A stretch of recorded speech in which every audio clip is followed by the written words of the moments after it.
Okay, I am going to be doing E7-37, which uses the 4 variance approach and journal entries. So we have Kemp Manufacturing set 70,000 direct labor hours as the annual capacity measure for computing its predetermined variable overhead rate.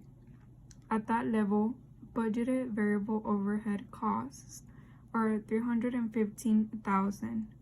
Kemp will apply budgeted fixed overhead of $140,400 on the basis of 3,900 budgeted machine hours for the year. Both machine hours and fixed overhead costs are expected to be incurred evenly each month. During March, Kemp incurred 5,900 direct labor hours and 300 machine hours. Actual variable and fixed overhead were $26,325,000 and $11,400 respectively.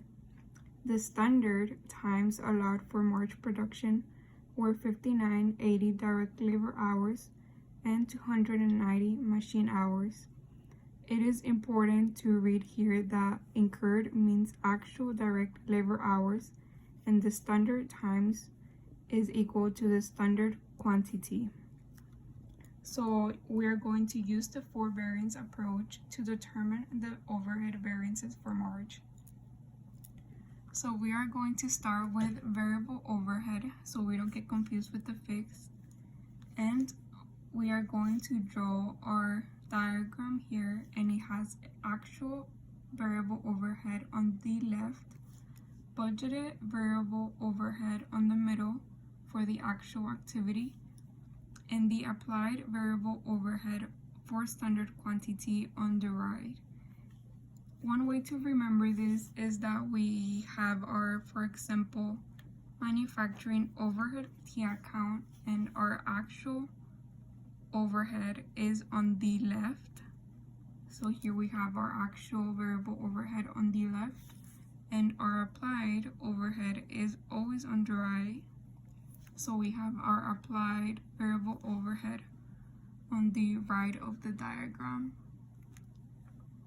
So for actual variable overhead, we are going to read our problem here, and it says right here that our actual variable and fixed overhead were $26,325 and $11,100 and $400 respectively.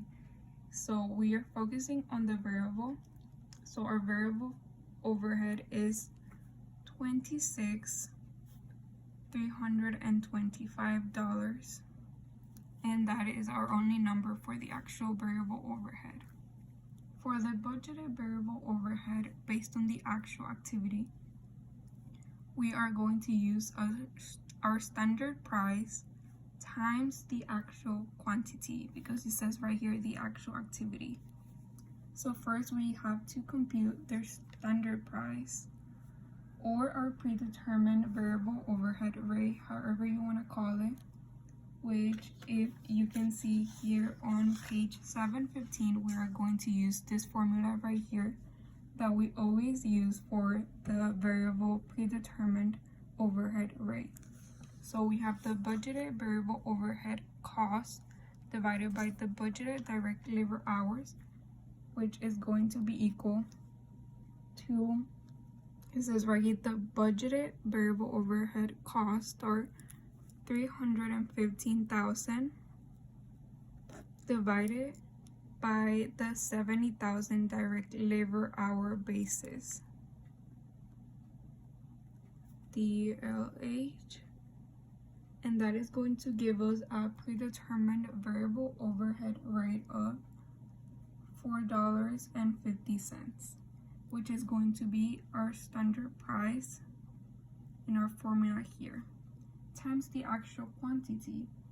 It says right here in the problem that we incurred 5,900 direct labor hours, which means that is our actual quantity of 5,900 direct labor hours. And when we multiply that, it is going to give us $26,550. As you can see here, the numbers are kind of similar, which means we are on the right track of doing the work. Next, let's move on to applied variable overhead, which is going to be the standard price times the standard quantity. And we have already calculated the standard price of 4.5 times the standard quantity. When we go back to the problem, it says right here that the standard times allowed for March production were 5980 direct labor hours, which is our basis for the variable.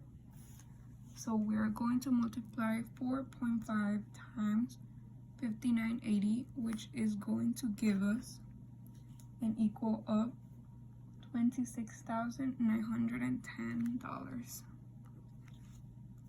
Next, we are going to calculate the variable overhead spending variance, which is the difference between the actual variable overhead and the budgeted variable overhead. So 26,325 minus 26,550 is going to give us negative 225.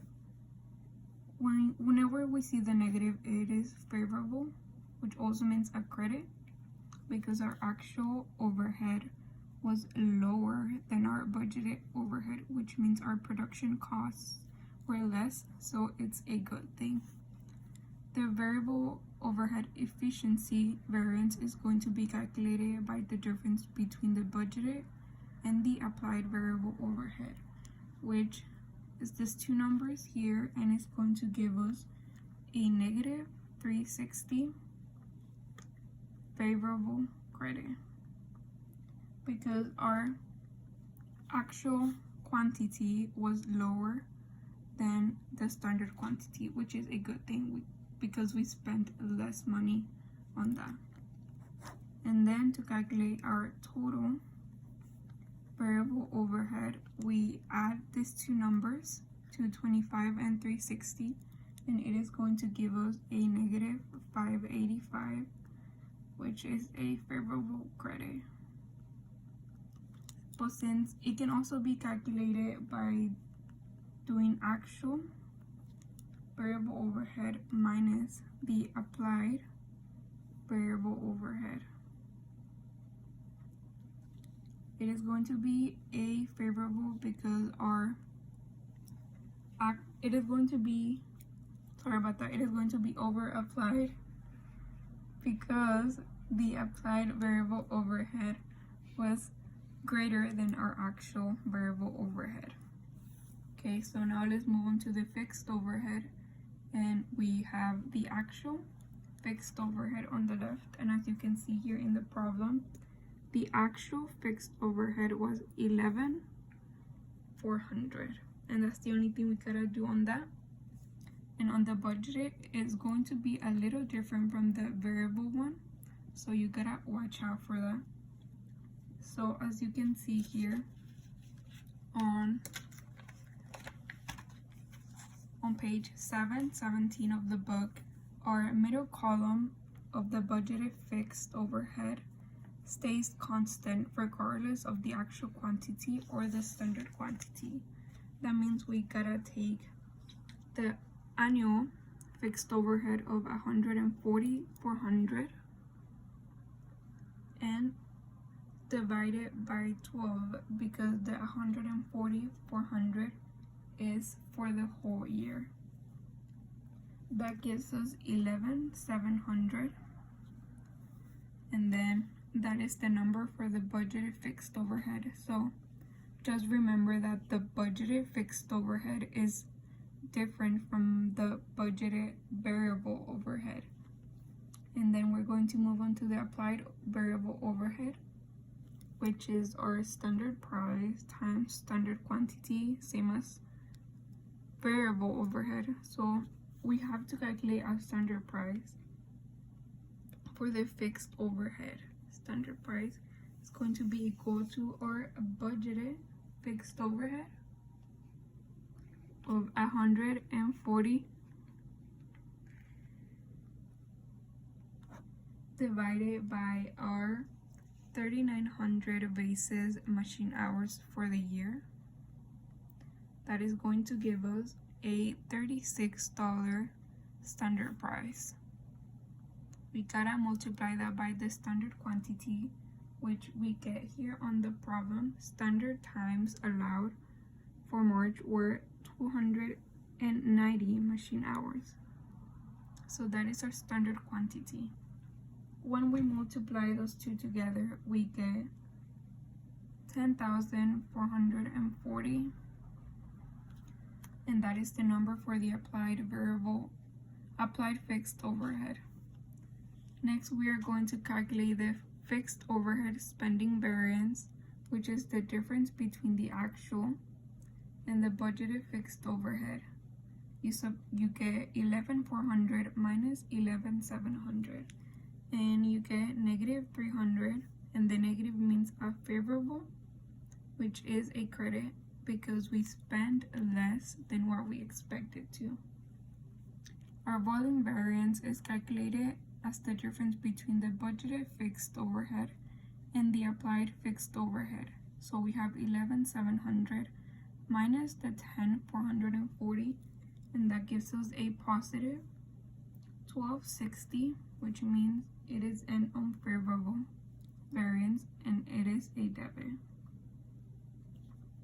Our total fixed overhead is going to be the addition of 300 and 1,260, which is going to give us 960 unfavorable variance, and it is under applied since our applied fixed overhead was lower than the actual fixed overhead.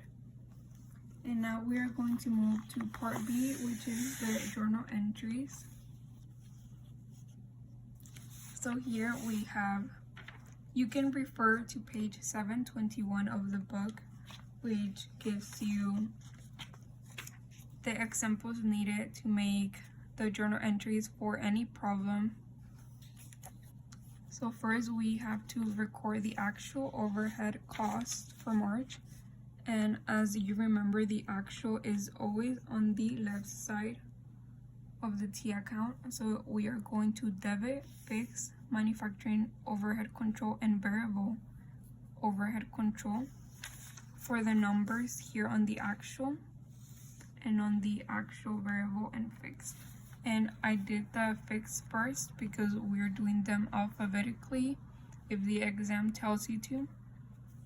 We are going to then credit various accounts for simplicity by adding these two numbers. Second, we are going to apply overhead to the work in process. And as you remember here, our applied is always on the right, which means it is a credit for the fixed and variable manufacturing overhead control accounts. And you get these two numbers by looking at the applied on the right side of your diagram, 10,440 and 26,910 from here. You add these two numbers to get the debit of two work in process inventory. And as you can see here, the two difference between these two numbers is the difference between the total variable overhead and the total fixed overhead. Next, we are going to record the variable overhead variances. And as you can see here, our spending and efficiency variances were both favorable, so which means we are going to credit both of them. So we credit the spending for 225 and we credit the efficiency for 360. This gives us 585, which is the total variable overhead variance. And as you can see here, it is over applied. And even though it says credit here, we could add debit because it's over applied. So we could add debit here. So it's always going to be the opposite thing here. Just a heads up, if it says credit here for the total, on the journal entries, you are going to debit. Last but not least, we are going to record the fixed overhead variances. As you can see here, our fixed overhead spending variance was a favorable, so we're going to credit fixed overhead spending for 300, and then we have fixed